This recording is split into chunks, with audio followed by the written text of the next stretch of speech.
Before I begin, I'm gonna tell you about my name, who I am, where I go to school, the age I am. Then I'm gonna talk to you about 5 different topics I'll be discussing to you guys today. Of course, I'll break it down in my website, and yeah. So my name is Joshua Pacheco. I am a New Mexican. I lived in New Mexico my whole life. I am currently 16 years old. I go to East Mountain High School, and also I am a fisherman. I love to fish. So when I'll be discussing to you guys about this topic, after I'm done, I'll be giving you my personal experience about the issue that is currently going on in New Mexico. So my first topic I'll be talking about is the effects of water loss. Second topic I'll be talking to you about is the effects on animals. My third topic I'll be talking to you about is what is being done. My fourth topic I'll be talking about is what should be more prioritized. My fifth topic I'll be talking about is a call to action. So my main goal today in making this video is to give you this main idea of, as New Mexico's Bosque suffers major water loss, should New Mexico prioritize animal needs over human needs? And the second question I want you guys to be thinking of is, how can you help your state or country with water management and help lower the risk of your local environment and species from going extinct or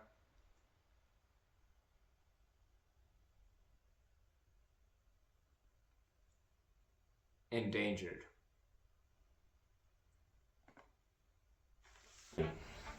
Topic 1. The effects of water loss.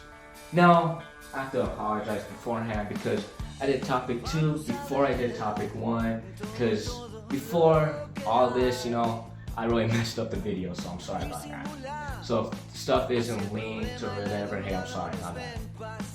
Alright, so let's begin.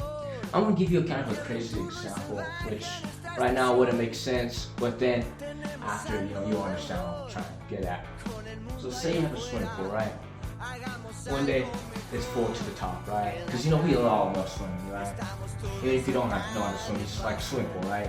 Jump in, relax, cool off, it's hot. Especially in New Mexico, it's always hot, So you're swimming around, right? The next day, the pool is a little bit has less water in it. Like, okay. The third day comes around, a little more less water, and so on and so forth. Before you know it, the pool is dry. And then you find out eventually it's your neighbor taking water, right? Now I know it doesn't make sense, right? Like, what am I talking about? But I want you to think about this as the Bosque, the Rio Grande. It's where, if you like to swim, right? You're swimming around, right? The next day, you notice the river's a little bit, has less water in it. Then more and more and more, right? It's like agriculture, right? Farmers taking water for the crops, right? And the more they take water for the crops, right, the less water we're gonna have. And even though it's a good thing that they have crops and stuff, right, they could be taking a little too much water, and especially in a state that has very low water, right? Just in 2022 alone, New Mexico had the biggest drought now on record, right? I said drought, I mean drought. But in 2022, in Albuquerque, if you know what I-40 and I-25 is, you could pass the Rio Grande, right?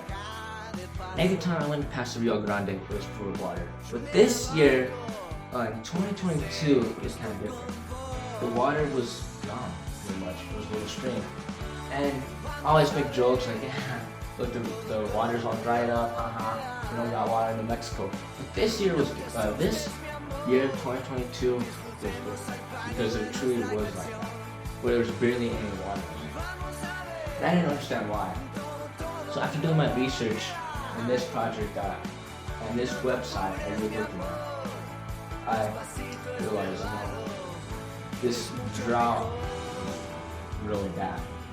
That year, the Colorado mountains didn't have a lot of snow. They actually had dry snowfall. So because of that, there wasn't a lot of water flowing in the Rio Grande. And then a lot of farmers were using a lot of water, right? And I want to just step back for a little bit, right? Just take a break. We'll come back to this, but what about us, citizens, or how am I gonna say this, us normal people, it kind of seems messed up, but that's the best way I can say it. But what if everyday people, right, was also contributing to this water loss that we're facing in the Bosque? Just think about it. Think about if you leave your sink running, or you're taking too long showers, or maybe you're giving your plants too much water, or so many other stuff, right, that can contribute to water loss. It's called water waste, and as a New Mexican, I see a lot of water waste, right? Kind of sad. So, I like to fish. Fishing's my hobby. And I mentioned this before, but a lot of times I go fishing. I go with my friend. We always go to this lake called Monastery Lake, right? It's a very great lake. It's awesome. It's located near Pecos River, which is in the town of Pecos, New Mexico. Very great spot to go fishing. I'll recommend it to you. I remember before 2022, it was about like 2021, whatever, because I only been fishing for 5 years, right? So I was kind of new to fishing. Well, actually, I really was new to fishing, right? I only had 1 year experience. So we're fishing, we're having a good time, So there's this little pipe here. The water goes to like right here, right? One day, next year, 2022, the water was here and the pipe was here. It was so low in the water. And before we get in there, here's the river, right? And here's this bridge, kind of right here, coming across. The river was so low that you could see the gravel. Like it looked like a little trickle of water. Like, if you open a bottle of water, right? If you go and you spill it, there's a little trickle of water. That's what Pecos River looked like. Now, I know it's overreacting, right? But just to give you an idea on it was low. And I remember, telling my friend like what's going on? Like this never happened before. Well, I want you guys to think, we haven't been to this lake for a while. It was closed in April of 2022. And the reason was a big, huge fire broke out. It was the Gulf Canyon Henry Street fire. It was the biggest fire recorded in New Mexico, reaching 340,000 acres. It started out as a small fire. One little fire here, one little fire here, and then eventually it connected and a big, huge fire. The fire is now 279,000 acres river and growing, with only 27% contained. It is pushing both north and south. The flames in the south are pushing towards the Pecos National Forest. In the north, Angel Fire and Taos. Currently, there are 1,900 personnel working on this fire, with multiple agencies from across the country here to try and help. There is also a transition team coming in to help. As we talk about effects of water loss, coming a little bit back towards it, one of the big reasons too why there's water loss in New Mexico is because all the fires that New Mexico faces. Because it's hot, barely any rain, right? So even a little spark could make a huge fire.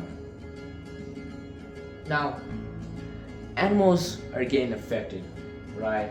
Humans are infected, Even crops, plants, mammals, you name it is affected, right? Now, when I talk about humans, I'm not talking about, the whole globe. I'm just talking about New Mexico. Now, why is New Mexico struggling with water, right? Some say climate change, some say water waste, some say fighting too many fires,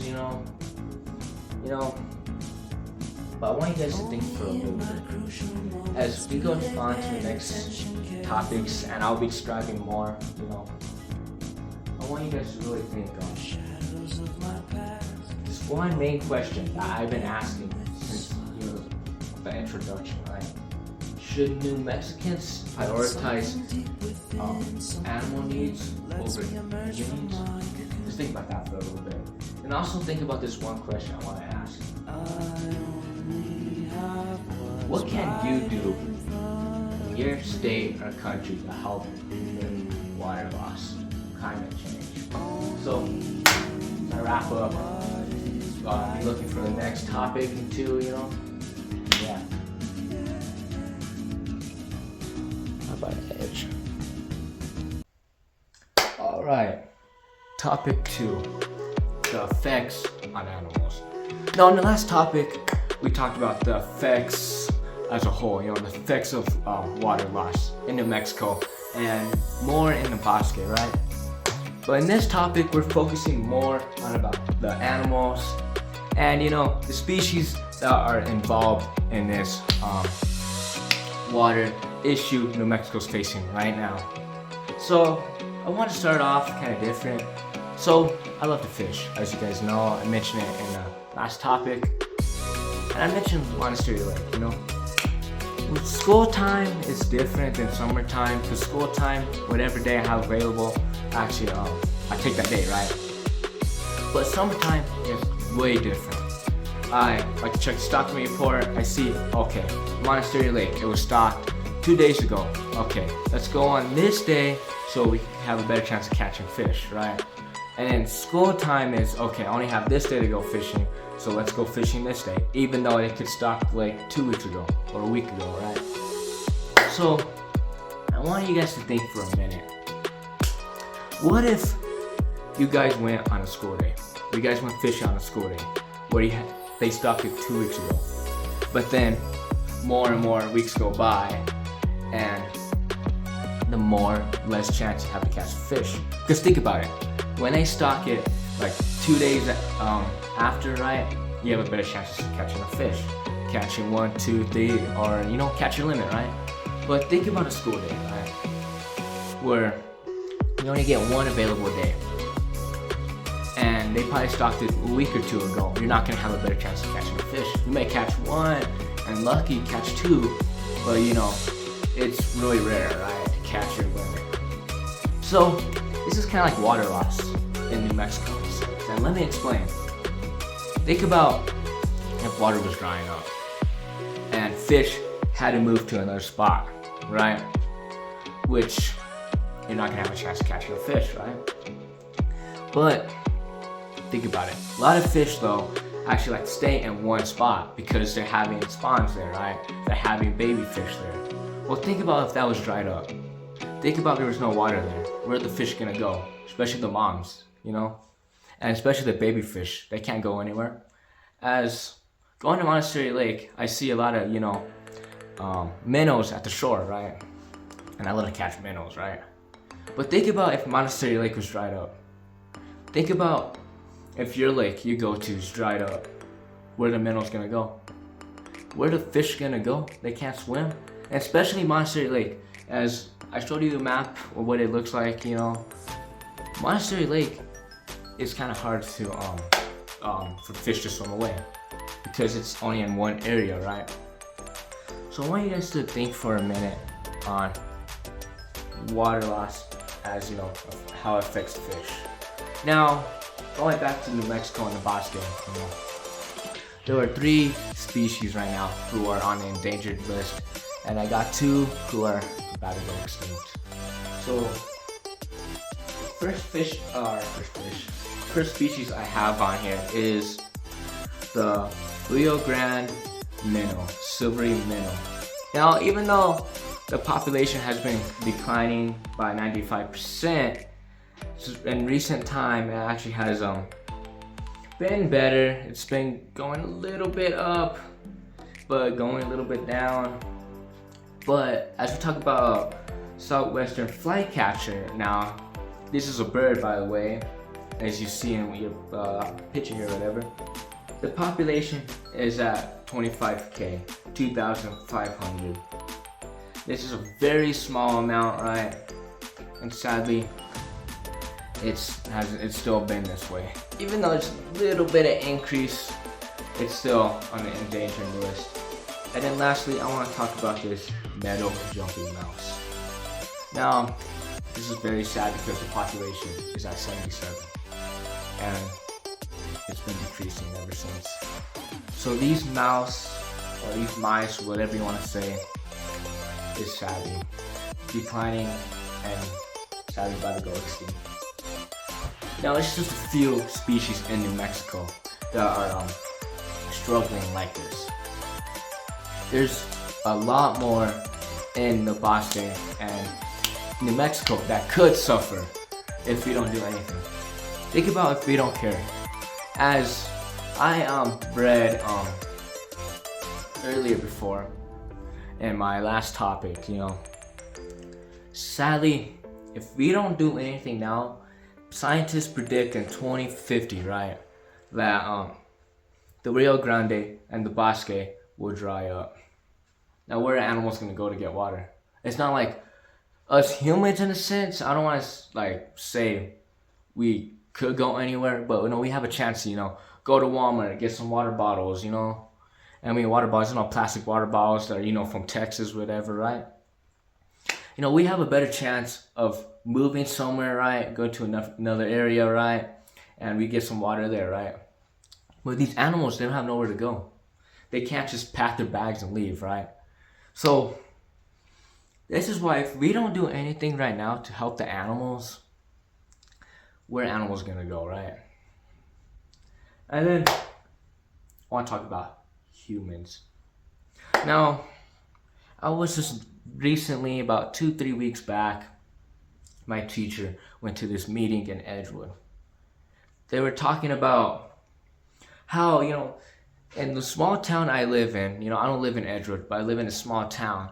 And it's not really a small town in a sense where, towns have buildings and stuff, but it's spread out of homes and stuff, right?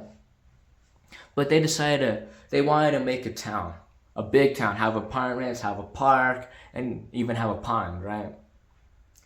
But about 80% of our wells in this little area I live in is dried up, gone, no water.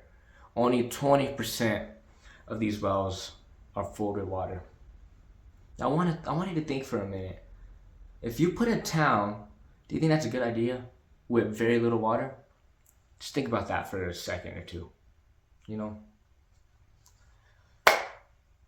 Why have more people come to a state that doesn't have water, right?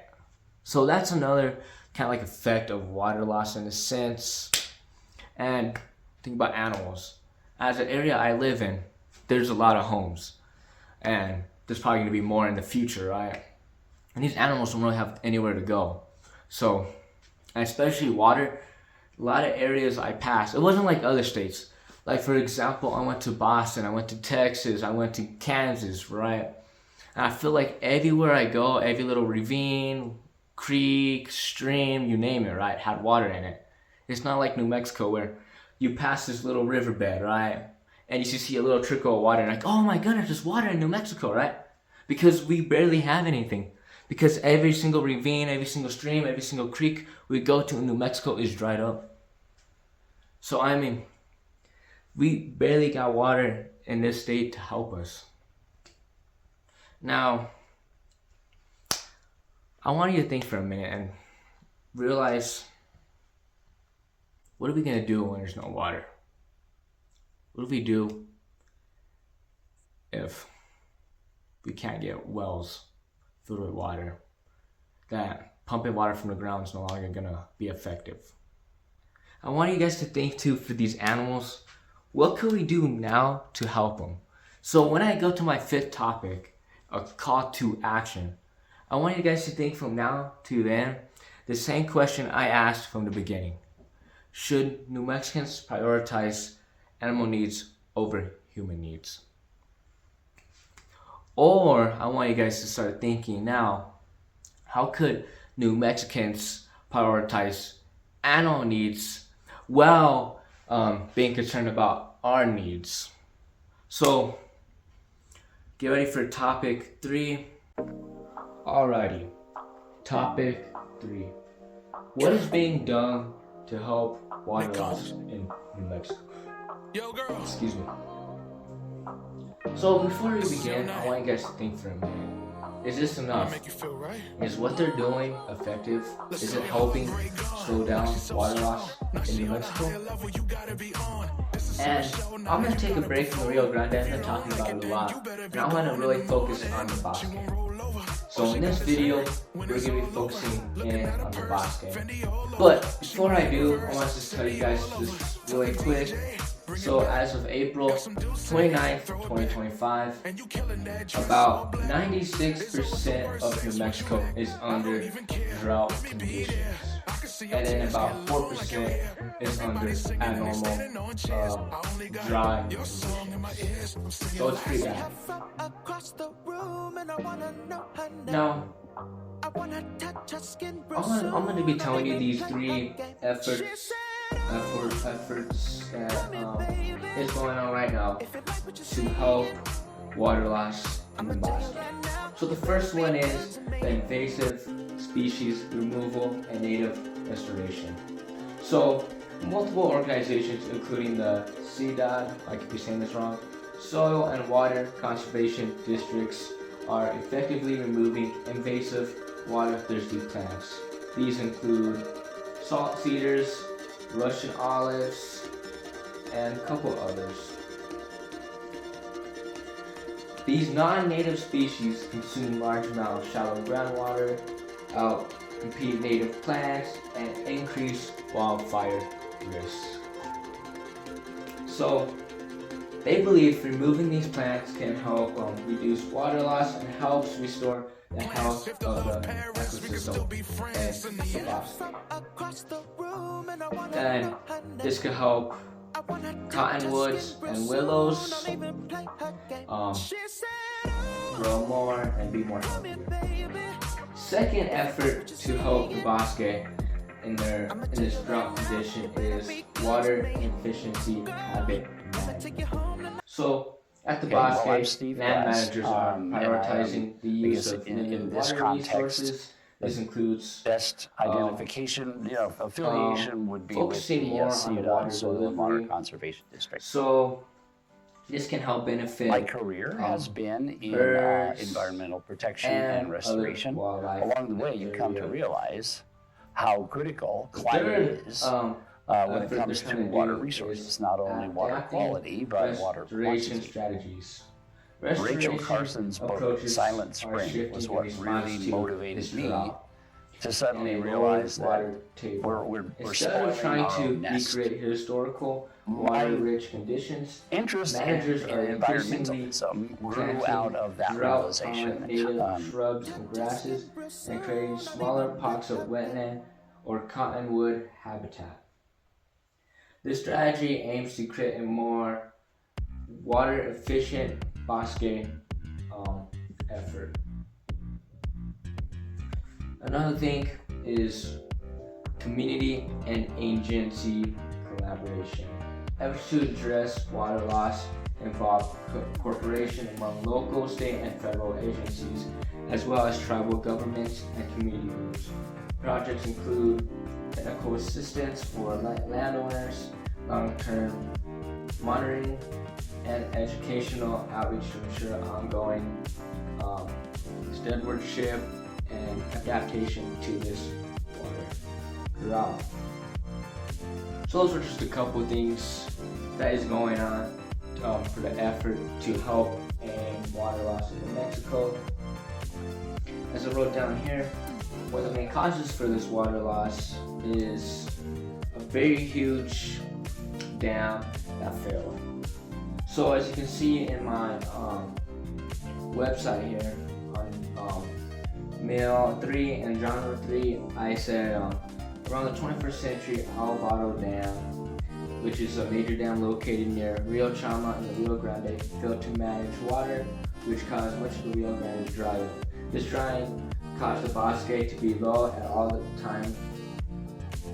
A member of the University of New Mexico named John Fleck writes, "While climate change is driving the Rio Grande's overflow down, the failure at the Alvarado Dam, on the Rio Chama has taken away one of the central New Mexico's important tools for managing the resulting risk.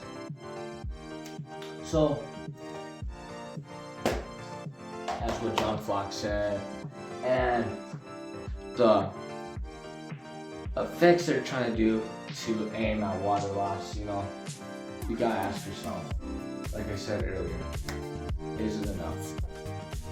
So, I was passing the Rio Grande, right, like I told you guys before, right, and I felt like only I, had realized it was water loss, water problems, big huge droughts, because I feel like no one was talking about it. I barely heard it on the news, I didn't walking around, no one was talking about it, really felt like it was just me, so is the efforts they're trying to do, is it enough? Because there's still water loss in New Mexico, and in the bosque. A lot of these birds aren't returning to the bosque. The wildlife there are sadly dying. So, it's a short video. I want you guys to think, what could we do to help lower the risk of water loss and help these wildlife species? Alrighty. Welcome, guys. This is the last topic, the last part of the video I will be making. So, thank you guys so much for watching. I hope this was very beneficial, and I hope you guys learned a lot from these videos. So let's begin. The fifth and last topic, topic 5, the call to action. Now, a lot of the reasons is kind of obvious. So for everyday citizens, I will say for call to action is help lower water loss. So how could you do this?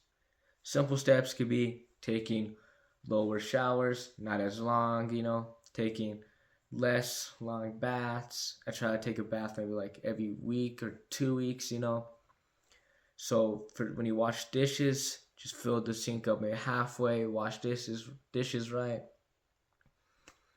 Maybe even use less water, right, to drink and stuff. What I mean is, don't be filling up all 100 type of bottles, right? Just fill up one, you're good to go. Another thing I would want you guys to do is to start telling people about water loss and how could you help your city or community with water loss, water endangerment, and help endangered species. Another thing I would recommend too is use less water when it comes to, giving water to your plants, Maybe not have as much plants, right? If you live in areas like where I live in. And in the bosque, just find ways to help improve water. Now I know climate change is really affecting us all, but let's try to find a way to help climate change and just help slow it down.